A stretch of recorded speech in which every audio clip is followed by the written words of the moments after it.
Republican presidential candidate Donald Trump appears to have softened his stance on temporarily barring Muslims from traveling to the U.S.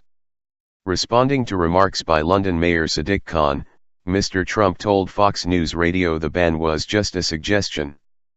Mr. Khan has expressed concern that he would not be able to travel to the U.S. under a Trump administration because of his Muslim faith. Mr. Trump had offered to make an exception for Mr. Khan. Mr. Khan refused Mr. Trump's offer, saying the New York businessman's views were ignorant and would make the UK and the US less safe.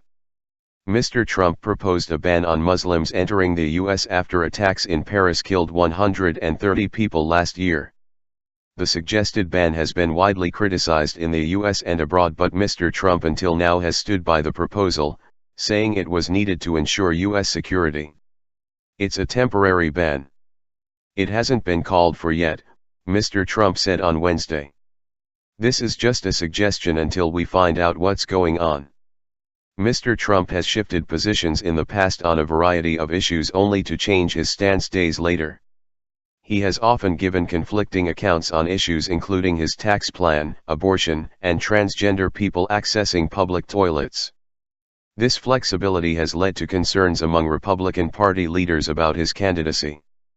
Top Republicans including House Speaker Paul Ryan have said they are not ready to support Mr. Trump in the general election.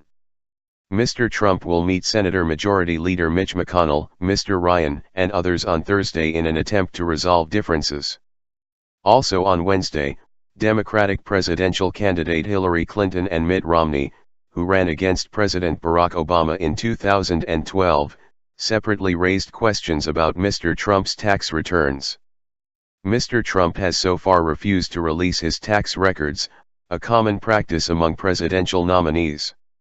Mrs. Clinton has posted her past 8 tax returns on her website. It is disqualifying for a modern-day presidential nominee to refuse to release tax returns to the voters, especially one who has not been subject to public scrutiny in either military or public service, Mr. Romney said.